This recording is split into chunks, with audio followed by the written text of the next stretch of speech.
Welcome to This Explainer. Today, we're diving into the ultimate survival guide for your HVAC system, and we're tailoring it specifically to the pretty extreme climate we have right here in Manor, Texas. Look, if you own a home or a business in this area, you already know that keeping your indoor climate comfortable isn't just a nice to have, right? It's literally an absolute necessity.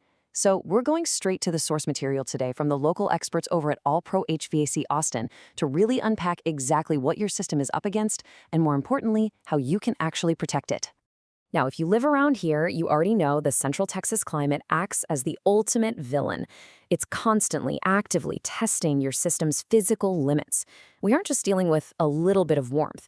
Manor sits right in the Blackland Prairie region, which means we are talking about brutal summer afternoons that easily blast past 100 degrees, right alongside winter nights that drop way below freezing. It's just a massive environmental pendulum. And because of that wild weather pendulum, your HVAC system is forced to run more than 200 days a year. I mean, just think about that for a second. 200 days of fighting that incredibly humid Gulf air all summer, and then turning around to battle dry cold fronts all winter. Unlike milder climates where systems get a nice long seasonal break, yours is practically running a year-round marathon. So here's our agenda for how we're going to fight back today. We'll quickly cover Manor's Extreme Climate Challenge, common Central Texas breakdowns, the 3-minute AC rule, the $5,000 HVAC rule, upgrading to high efficiency, and finally, the professional service process.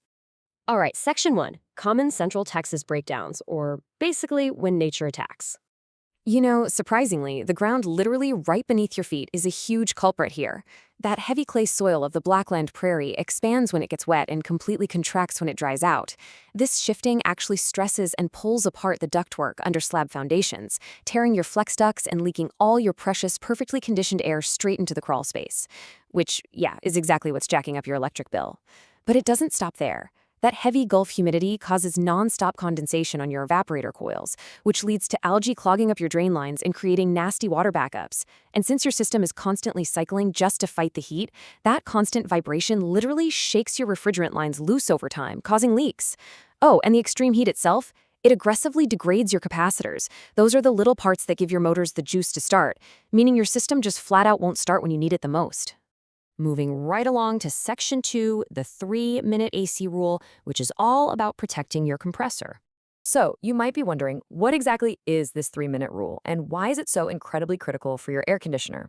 It sounds like such a small thing, but violating this rule is actually one of the absolute fastest ways to destroy a perfectly good unit. Basically, it's a mandatory 3-minute delay after your AC shuts off. See, when your system cycles off, the refrigerant pressure inside those lines is totally out of balance. It's highly uneven. It really needs those 3 full minutes just to equalize. If you force it to start back up too soon, the compressor has to work against this massive wall of high pressure, which causes incredible wear and can even lead to total failure. Now, the good news is, modern thermostats actually enforce this delay automatically. But if you ever catch your system short-cycling or trying to restart immediately, you've got a major problem on your hands, like a faulty thermostat or low refrigerant, and you really need to call a tech before your compressor's totally fried. Let's jump to Section 3, the $5,000 HVAC rule, repair or replace. Picture this. It's a 98-degree afternoon, your system completely dies, and your trusted local technician hands you a pretty hefty repair estimate for your aging unit. How do you actually make the right financial call here? Do you bite the bullet and fix it, or is it time to replace the whole thing? Well, here is a mental model that makes that decision so much easier. You just take the age of your system in years and multiply it by the estimated cost of the repair. If that total number is over $5,000, replacement is almost certainly your best financial move. For example, say you have a 12-year-old system and you get hit with a $500 repair bill. 12 times 500 is $6,000. That means you should really just replace the unit instead of throwing good money at dying equipment. I love this rule because it completely takes the emotion and the guesswork right out of the decision. Which brings us to Section 4, upgrading to high efficiency and actually beating the heat. If you do have to upgrade, you've got to know the rules of the game. First off, local Texas Energy Code mandates a minimum 15 SEER rating for any new air conditioners in Central Texas. But the experts really recommend stepping up to at least a 16 SEER. Now, a lower rating might save you a few bucks up front, sure, but a 16 SEER completely outshines it in Manor's intense heat, and it actually pays for itself over our super long summers by lowering your electric bills. Plus, high-efficiency systems might even qualify you for some massive federal tax credits in 2025. We're talking up to 30% of the cost covered under the Inflation Reduction Act. But here's the catch. None of that fancy efficiency matters if the system is the wrong size for your house. A proper install requires a manual J-load calculation. It can't just be a blind guess based on your square footage. It has to scientifically account for your home's insulation, your windows, and our specific Texas climate.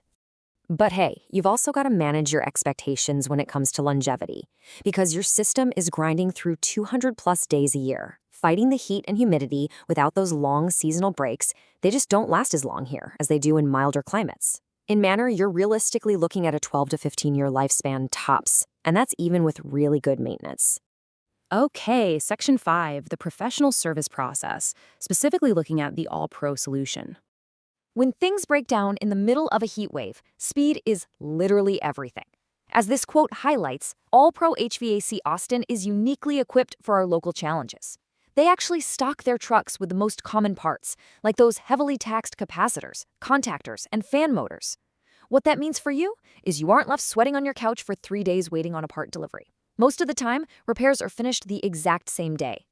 They follow a really solid 3-step professional methodology. Step 1, fast dispatch and clear diagnosis, giving you upfront, transparent pricing before they even touch anything. No surprise fees. Step 2, they do the repair or replacement up to code using manufacturer-approved parts. And it's super important to note, their techs carry EPA Section 608 certifications to handle those newer R410A refrigerants legally and safely. Then step 3, which is crucial, they don't just pack up their tools and leave. They stick around to thoroughly test the system through full cooling and heating cycles to make sure the temps and airflow are absolutely perfect before calling it a day.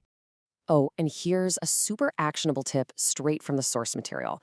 If you know you're getting dangerously close to that $5,000 rule threshold, fall is absolutely the best time to schedule an installation.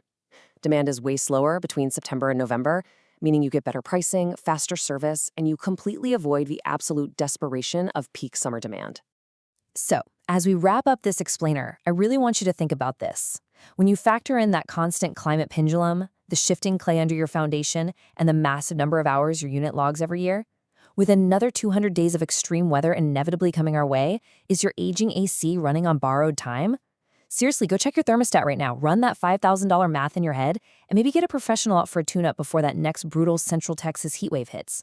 Thanks for hanging out with me on this deep dive, and stay cool out there.